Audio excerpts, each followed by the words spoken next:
नमस्कार मित्रांनो, आमच्या चॅनलवर नवीन असाल तर चॅनलला नक्की सबस्क्राईब करा, म्हणजे तुम्हाला मालिकेचे नवनवीन एपिसोड सर्वात अगोदर पाहायला मिळतील. तर लाखात एक आमचा दादा या मालिकेमध्ये काय घडलं ते आपण बघणार आहोत. तुळजाने तेजूची ख्याली खुशाली ऐकासाठी फोन केलेला असते.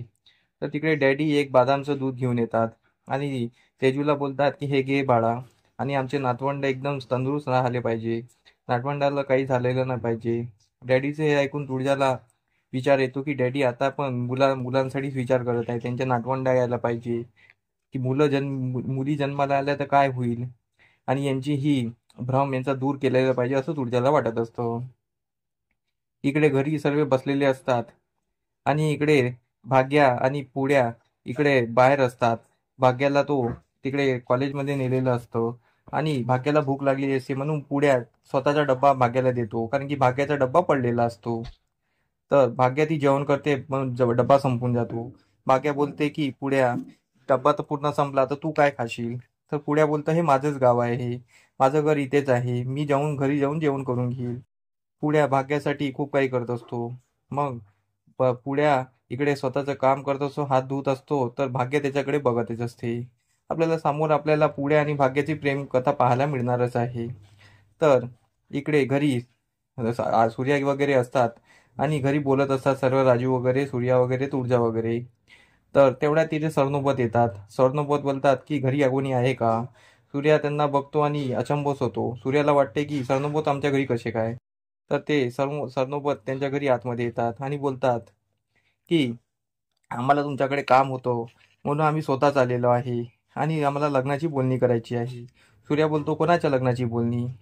तर त्यावर सरनोबत बोलता की आम्हाला तुमची बहीण राजू म्हणजे राजश्री हिच्या लग्नाबद्दल बोलायचं आहे. आमचा भाऊ प्रसाद त्यांच्या लग्नाचा रिश्ता घेऊन आम्ही आलेलो आहे, आणि आम्हाला तुमची बहीण राजश्री ही आवडलेली आहे, म्हणून आम्ही लग्नाचा रिश्ता घ्यायला आलेलो आहे. म्हणून म्हटलं आम्ही तुम्हाला न विचारता अगोदरच जावं, कारण की चांगल्या गोष्टीला वेळ कशाला करावी असं मला वाटतं, म्हणून मी आलेलो आहे आणि तुमच्या कानावर गोष्ट टाकलेली आहे. तर सूर्या बोलतो की तुमचा भाऊ आणि माझी बहीण हे शक्यच नाही. सूर्या नाही बोलत असतो. तर सरनोबत बोलतात मी तुमच्या कानावर गोष्ट टाकलेली आहे आणि तुम्ही प्रतिक्रिया पण दिलेली आहे.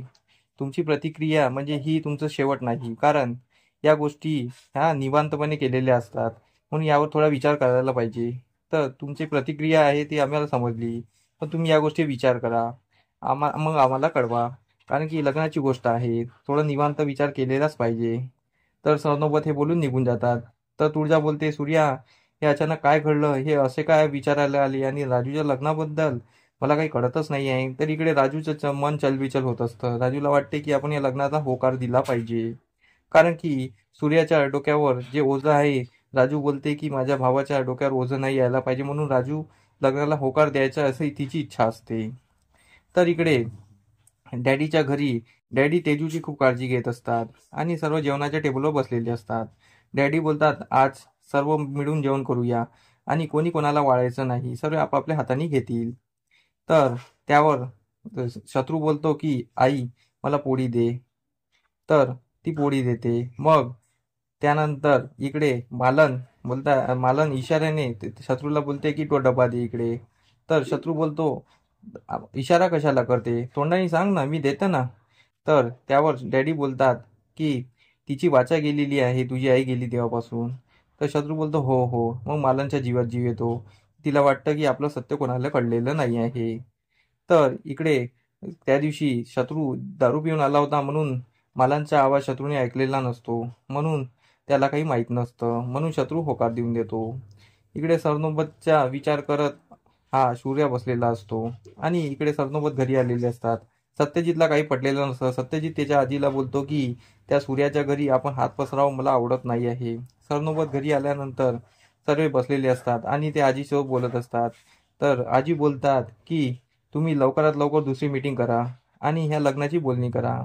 तर सत्यजित बोलतात लग्नाची बोलणी कशाला करायची. तर आजी बोलतात की हे लग्न लवकर व्हायला हवं, कारण की आपल्या घराची प्रतिष्ठा आहे.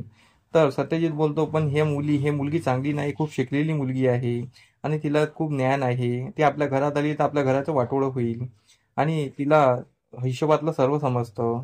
तर आजी विचार करतात. तर तो सत्यजित मग त्यांना तिचा व्हिडिओ दाखवतो जो लाईव्ह केलेला असतो, तर आजी पण विचारात पडतात की या मुलीचं काय करावं. आजी बोलतात की तिला घरी येऊ दे, मग मी बघते. एकदा लग्न तर होऊ दे. आणि सरनोबतला आजी बोलते की आपण त्यांच्या घरी लग्नाला बोलणी करायला जाऊ, पण आपण असं सांगू की प्रसाद हा अमेरिकेला राहतो. तर सत्यजित बोलतो त्या वेड्यासोबत कोण लग्न करणार. तर आजी बोलतात हेच तर म्हणून तर सांगत आहे ना की प्रसाद हा अमेरिकेला जॉब करतो, अमेरिकेत रिटर्न आहे, असं सांगू आणि लग्न करू. आणि मी जसं म्हणते तसंच आता सांगायचं आहे. आता तुम्ही दोघंही जायचं लग्नाची बोलणी करायला, आणि तेव्हा मी सांगेल तसंच करायचं, असं म्हणणं असतं. इकडे डॅडीचाही वाढ सुरू असतो, इकडे सरनोबतांचाही वाढ सुरू असतो, इकडे सूर्याची कोंडी होत असते. आता सूर्या या लग्नाला होकार देणार तर नाहीच आहे, कारण की सूर्याचं मन नसतं. सूर्या बोलतो की काही होऊन जाय पण मी या लग्नाला होकार देणार नाही. पण राजूचं मन असतं, तर राजूच्या मनाखातीर इकडे सूर्या या लग्नाला होकार देऊ शकतो.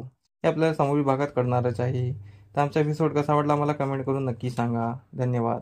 आमचा एपिसोड तुम्हाला कसा वाटला हे आम्हाला कमेंट करून नक्की सांगा. आम्ही तुमच्यासाठी नवनवीन एपिसोड घेऊन येत राहू. त्यासाठी आमच्या व्हिडिओला बघत राहा. धन्यवाद.